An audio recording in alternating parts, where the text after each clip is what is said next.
Assalamualaikum warahmatullahi wabarakatuh. Nama saya Muhammad Nur Hasansyah atau biasa dipanggil Anca. Dan pada video kali ini, saya akan menjelaskan mengenai bagaimana penilaian status gizi secara biokimia. Nah, topik ini merupakan bagian dari mata kuliah penilaian status gizi atau PSG, di mana salah satu mata kuliah yang saya ampu di program studi gizi di Fakultas Ilmu Kesehatan UPN Veteran Jakarta. Seperti apa videonya? Mari kita simak.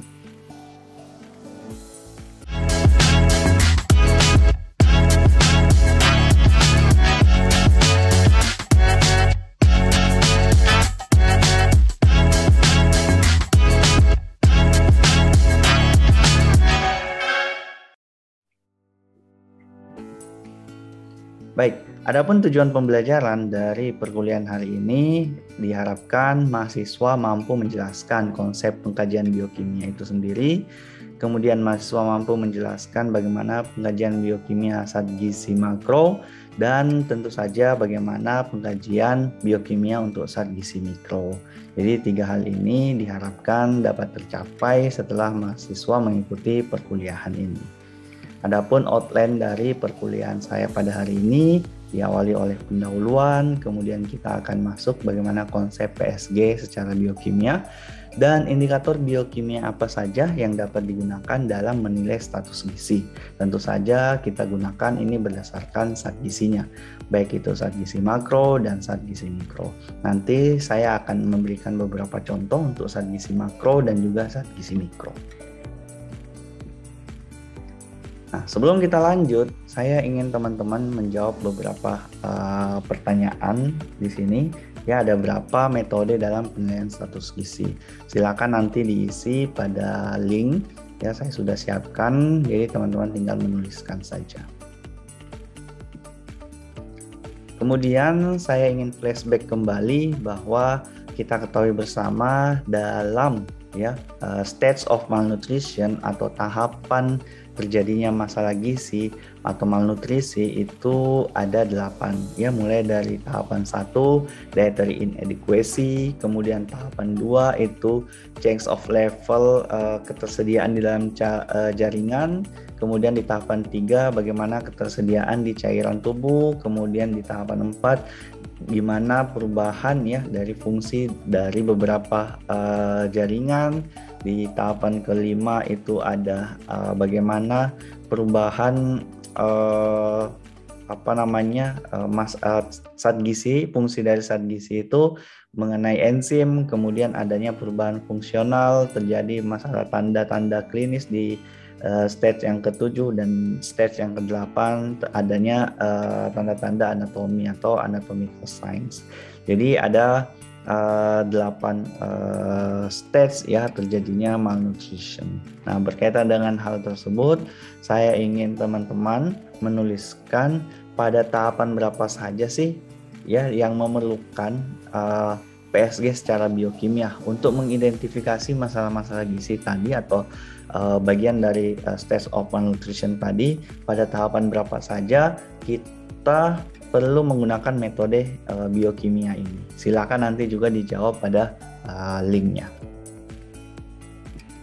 Baik, sedikit mengenai konsep biokimia. Saya rasa waktu pertemuan awal sudah disampaikan bahwa jika kita berbicara biokimia, maka itu berbicara tentang pemeriksaan yang dilakukan secara laboratorium.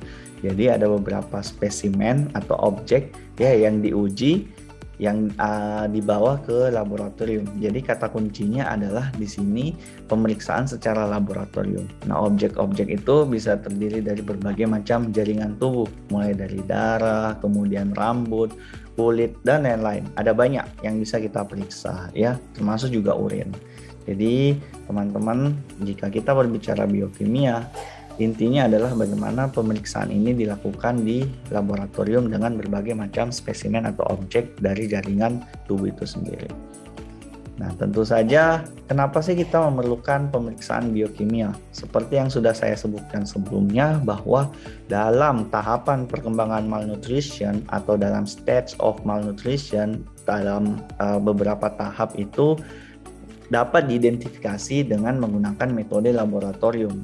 Oleh karena itu, Ya, pemeriksaan secara biokimia ini, karena tadi saya sudah jelaskan bahwa pemeriksaan biokimia dilakukan dengan metode yang diperiksa di laboratorium, maka ini perlu dilakukan ya. Nah, kemudian juga tahapan-tahapan itu berkaitan dengan kelebihan atau kekurangan zat gizi baik itu secara primer ataupun sekunder, di mana pada jaringan tentu saja menyimpan beberapa zat gizi ya, dan jika terjadi perubahan itu perlu diperiksa. Nah, akibat dari perubahan ini terjadi pada ketersediaan zat gizi itu sendiri ya, atau bagaimana tingkat dari hasil metabolisme di dalam cairan maupun di jaringan tertentu, atau bisa juga berkaitan dengan beberapa enzim yang bergantung pada satu zat gizi.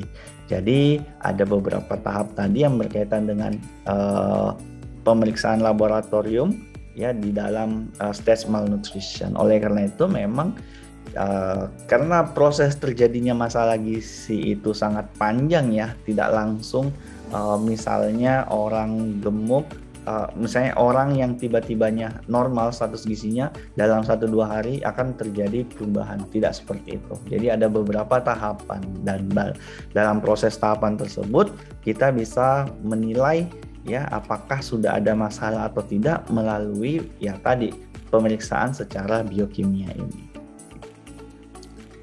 Pemeriksaan secara biokimia, kalau kita berbicara lagi bagaimana metode PSG, ada PSG secara langsung dan juga tidak langsung, namun pada prinsipnya ini pengukuran secara langsung yang langsung diukur ke klien. Kemudian tujuannya juga sebenarnya ini sebagai warning ya, alarming ya, untuk peringatan bahwa ini bisa terjadi masalah gizi atau malnutrisi yang severe atau yang lebih parah lagi. Dan juga kita bisa melihat dari PSG biokimia ini manakah kekurangan gizi atau kelebihan gizi yang spesifik. Dan tentu saja ada beberapa pemeriksaan yang bisa dilakukan ya, seperti pada glukosa darah, asam urat, kemudian kolesterol, kemudian zat besi, protein, vitamin dan mineral lainnya. Jadi ada berbagai macam jenis pemeriksaan. Nah, di sini saya akan menyampaikan beberapa indikator, nanti teman-teman mudah-mudahan bisa tertrigger sehingga bisa mencari indikator-indikator lainnya. Untuk yang pertama adalah status glukosa darah. Glukosa darah ini kita bisa bagi menjadi 2. Ada glukosa darah postprandial atau prandial atau glukosa darah setelah makan ya, yaitu 2 jam, dan pada saat menunggu 2 jam itu kita tidak boleh makan ataupun ngemil ataupun minum ya. Jadi benar-benar kosong selama 2 jam setelah makan. Kemudian untuk nilai normalnya itu batasnya adalah 140 mg per desiliter di dalam pemeriksaannya. Ada juga glukosa darah puasa ya, di mana pemeriksaan dilakukan dalam keadaan puasa, tidak makan dan minum ya, kurang lebih 8-10 jam, dan puasa dilakukan sebelum pengambilan darah ataupun sampel ya. Jadi nilai normalnya adalah 100 mg per desiliter. Selain glukosa darah, kita juga bisa melihat indikator lainnya, yaitu status asam urat. Kalau kita berbicara asam urat, ini merupakan sisa dari metabolisme purin, sehingga ini sangat berkaitan juga dengan protein. Kalau tadi glukosa darah, tentu saja glukosa merupakan bagian dari karbohidrat ya, salah satu jenis karbohidrat sederhana. Nah, di sini kalau kita ingin menilai protein, kita juga bisa melihat bagaimana status asam urat, karena ini merupakan hasil metabolisme dari purin. Untuk nilai normalnya asam urat ini rentangnya 3,4 sampai 7 mg per desiliter untuk laki-laki, kemudian untuk perempuan 2,4 sampai 5,7 mg per desiliter ya. Jadi terdapat perbedaan laki-laki dan perempuan, dan biasanya memang nilai asam urat laki-laki lebih tinggi dibanding perempuan. Selain itu ya, ini yang paling sering kita dengar ya, kolesterol ya, tinggi kolesterol. Nah, apa sih itu kolesterol? Sebenarnya kolesterol itu bukan sesuatu yang menakutkan ya atau screaming. Jadi kolesterol itu sebenarnya zat yang penting ya, antara lain untuk membentuk membran sel, membentuk hormon pertumbuhan serta reproduksi, kemudian membentuk asam empedu, dan ini digunakan untuk menyerap zat gizi dari makanan. Dan tentu saja kenapa kolesterol itu menjadi sebuah hal yang menakutkan, itu terjadi apabila nilainya lebih dari nilai normal yang dianjurkan atau batas normalnya. Nah, di mana nilai normalnya itu tidak boleh lebih dari 200 mg per desiliter, atau dalam satuan milimol itu tidak boleh lebih dari 5,2 milimol per liter. Nah, tentu saja ada dampak-dampak ya yang akan terjadi. Nanti saya jelaskan, nanti ada tugasnya bagaimana mengetahui dampak-dampak tersebut. Jadi ya, kolesterol itu bukan suatu hal yang menakutkan, tapi apabila kita konsumsi makanan yang tidak bergizi seimbang dan berlebih, maka terjadi status berlebih juga untuk kolesterolnya dalam tubuh, dan itu yang akan punya dampak. Selain kolesterol, ada high density lipoprotein, ya, kolesterol HDL, salah satu lipoprotein, ikatan protein dengan sejumlah kolesterol. Nah, sering disebut juga HDL ini adalah kolesterol baik karena tugasnya mengambil kelebihan kolesterol dari pembuluh darah atau jaringan lain, kemudian membawanya ke hati untuk dibuang. Nah, ini juga sebenarnya sih asal nilainya normal itu bagus gitu ya, dan jangan sampai nilai ini kurang dari 60 ya, atau kebanyakan juga, karena kalau ini kebanyakan maka itu juga tetap akan yang namanya juga kolesterol ya, itu akan saling mempengaruhi satu sama lain ya. Untuk nilai normalnya di sini 60 mg ya per desiliter atau 1,6 milimol per liter.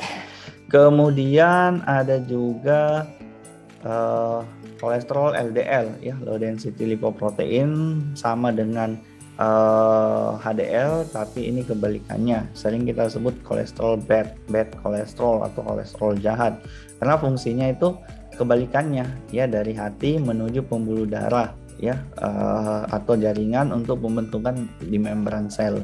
Jadi ini juga tidak boleh berlebih, karena kalau semakin banyak dia akan membawa kolesterol juga banyak ke dalam pembuluh darah, dan tentu saja itu akan menjadi masalah. Untuk nilai normalnya kurang dari 100 mg per desiliter atau 2,6 milimol per liter. Dan selain ketiga kolesterol tadi, ada juga bagian dari lemak yang biasa menjadi indikator dalam pemeriksaan biokimia, yaitu adalah trigliserida, yaitu lemak yang merupakan sumber energi ya. Jadi sebelum lemak dirubah menjadi energi itu disimpan di trigliserida ya, jadi merupakan cadangan. Nah, ini juga tidak boleh berlebih, karena kalau banyak itu akan bermasalah juga. Nilainya adalah kurang dari 150 mg per desiliter atau 1,7 milimol per liter. Nah, ini untuk zat gizi makro tadi ya, mulai dari glukosa itu bisa mewakili karbohidrat, kemudian purin itu bisa mewakili protein, dan untuk lemak yang sangat banyak, karena ini yang menjadi momok biasanya ya, yang menjadi banyak keluhan dari orang-orang ya. Ada mulai dari kolesterol total, HDL, LDL, dan juga trigliserida. Ya, jadi ini adalah indikator-indikator yang bisa kita gunakan untuk zat gizi makro. Kemudian selanjutnya ada status hemoglobin. Nah, status hemoglobin ini biasanya untuk mewakili zat gizi mikro, yaitu mineral ya. Dalam hal ini ada banyak mineral yang terkait di sini ya, mulai dari zat besi, kemudian asam folat, beberapa vitamin juga. Ini berkaitan dengan pembentukan sel darah merah atau eritrosit ya, yang mana kita bisa cek dari nilai Hb-nya. Biasa nilai Hb ini dikaitkan dengan masalah anemia ya, seperti itu. Jadi Hb merupakan senyawa yang membawa oksigen pada sel darah merah. Kemudian metode untuk pemeriksaan Hb ini ya, dulu ada berbagai macam metode mulai dari sahli, namun untuk hal-hal yang lebih sifatnya riset atau ilmiah itu direkomendasikan metode Sianmet hemoglobin ya. Untuk prinsip metodenya nanti akan dijelaskan, teman-teman bisa cari juga. Untuk nilai normalnya ini bervariasi antara jenis kelamin dan juga tingkatan usia ya. Untuk laki-laki sendiri range-nya 14 sampai 18 gram per desiliter, sedangkan untuk perempuan itu 12 sampai 16 gram per desiliter.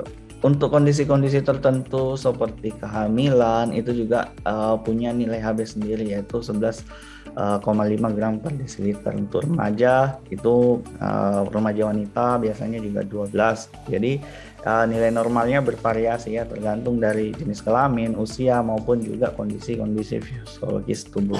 Nah, itu adalah beberapa indikator ya yang bisa saya sampaikan untuk saat ini.